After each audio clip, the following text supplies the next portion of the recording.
Hi, this is Felix, and I would like to wrap up the book of Ezra today. So let's go ahead and start with the blessing for studying Torah. Oh, and let me put on my kippah.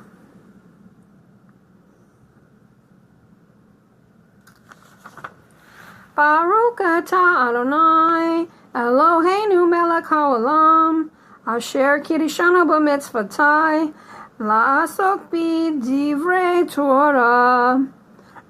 And this means, blessed are you, Hashem, our God, King of the universe, who has sanctified us with his commandments and commanded us to engage in the words of Torah. Today I'd like to finish up chapter 9 and 10 of Ezra. And this deals with foreign wives. When this was over, the officers approached me, saying, "The people of Israel and the Kohanim and Levinim have not separated themselves from the peoples of the land, whose abhorrent practices are like those of the Canaanites, the Hittites, the Perizzites, the Jebusites, the Ammonites, the Moabites, the Egyptians, and the Amorites."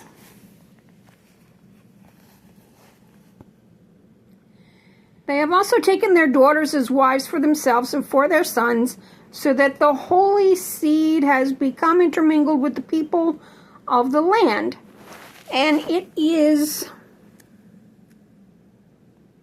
the officers and prefects who have taken the lead in this trespass. Now, nowhere do I think it ever says, don't take foreign wives. But when I heard this, I rent my garment and robe, I tore my hair out of my head and beard, and I sat down desolate. Around me gathered all those who were concerned over the words of the God of Israel because of the returning exiles' trespass, while I sat desolate until the evening offering. At the time of the evening offering, I ended my self-affliction. Still in my torn garment and robe, I got down on my knees and spread out my hands to Hashem, my God, and said, "O my God, I am too ashamed and mortified to lift my face to you. O my God, for our iniquities are overwhelming and our guilt has grown high as heaven. From the time of our fathers to this very day, we have been deep in guilt. Because of our iniquities, we, our kings, and our Kohanim have been handed over to foreign kings, to the sword, to captivity, to pillage, and to humiliation, as is now the case. But now, for a short while there has been a reprieve from Hashem our God, who has granted us a surviving remnant and gives us a stake in his holy place, our God has restored the luster to our eyes and furnished us with a little sustenance in our bondage."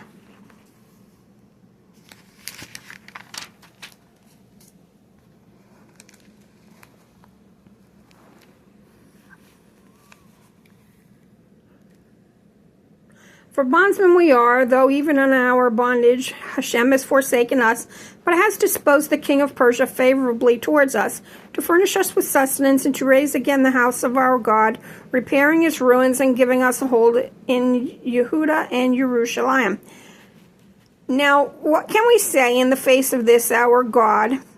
For we have forsaken your commandments, which you gave us through your servants, the Nevi'im, when you said, "The land that you are about to possess is a land unclean through the uncleanness of the peoples of the land, through their abhorrent practices with which they and their impurity have filled it from one end to the other.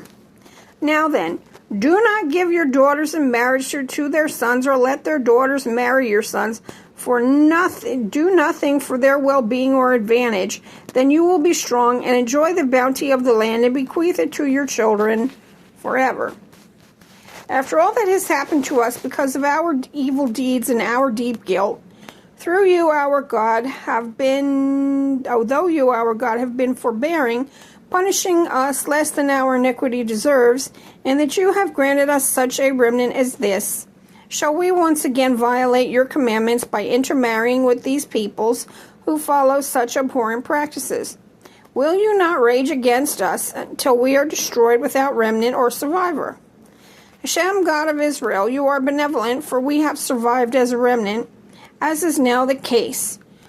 We stand before you in all our guilt, for we cannot face you on this account. While Ezra was praying and making confession, weeping and prostrating himself before the house of Hashem, a very great crowd of Israelites gathered about him, men, women, and children. The people were weeping bitterly.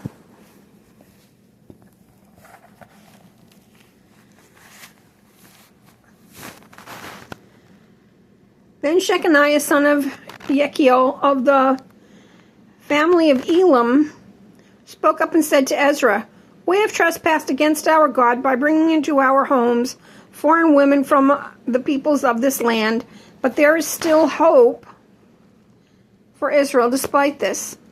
Now then, let us make a covenant with our God to expel all these women and those who have been born to them in accordance with the bidding of Hashem, and of all who are concerned over the commandment of our God, and let the teaching be obeyed. Take action, for the responsibility is yours, and we are with you. Act with resolve." So Ezra at once put the officers of the Kohanim and the Leviim and all Israel under oath to act accordingly, and they took the oath.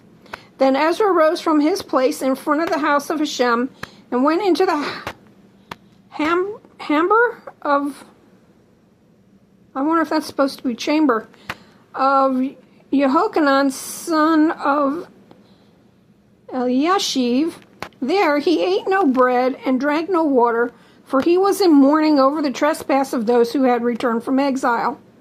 Then a proclamation was issued in Yehuda and Jerusalem that all who had returned from the exile should assemble in Jerusalem, and that anyone who did not come in 3 days would, by decision of the officers and elders, have his property confiscated and himself excluded from the congregation of the returning exiles. All the men of Yehuda and Benjamin assembled in Jerusalem in 3 days. It was the 9th month, the 20th of the month. All the people sat in the square of the house of Hashem, trembling on account of the event and because of the rains.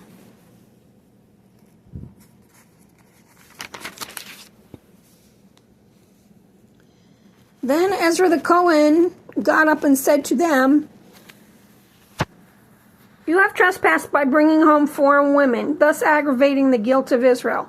So now make confession to Hashem, God of your fathers, and do his will, and separate yourselves from the people of the land and from the foreign women." The entire congregation responded in a loud voice, "We must surely do just as you say." However, many people are involved, and it is the rainy season. It is not permissible to remain out in the open, nor is this the work of a day or two, because we have transgressed extensively in this matter. Let our officers remain on behalf of the entire congregation, and all our townspeople who have brought home foreign women shall appear before them at scheduled times, together with the elders and judges of each town, in order to avert the burning anger of our God from us on this account. Only Jonathan, son of Asel, and Josiah, son of Tikva, which means hope, remained for this purpose, assisted by Meshullam and Shabbathai, the Leviim. The returning exiles did so. Ezra the Cohen and the men who were the chiefs of the ancestral clans, all listed by name, sequestered themselves on the first day of the 10th month to study the matter. By the first day of the first month, they were done with all the men who had brought home foreign wives. So they started on the first day of the 10th month and were done by the first day of the first month. So this took a couple months. Among the priestly families who were found to have brought foreign wives were Yeshua, son of Yodsadak, and his brothers Maaseiah, Eliezer, Jarib, and Gedaliah. They gave their word to expel their wives, and acknowledging their guilt, offered a ram from the flock to expiate it. Of the sons of Immer, Hanami, and Zebediah. Of the sons of Harim, Maaseiah, Eliyahu, Shemaiah, Yechiel and Uzziahu. Of the sons of Pashur, Elioenai, Maaseiah, Ishmael, Nathaniel, Yozavad, and Elasa. Of the Leviim, Yosavad, Shemi, Kaliah, who is Kalita, Petha, Hiah, Yehuda, and Eliezer. Okay, so there's this like whole list of all these men who married foreign wives, right? That's a lot of men.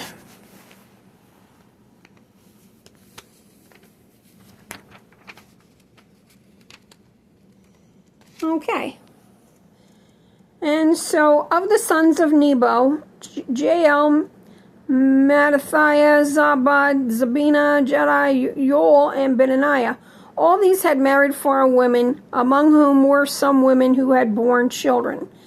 An interesting thing to consider is that in a Jewish divorce, men have to give you money, to live the rest of your life. So this was expensive for them to do. I don't know that they would have entirely cut off their children, but it's possible. But they would have had to pay, for the kids' upbringing. And so, if you have any thoughts that you would like to share, let me know in the comments. Have a great day.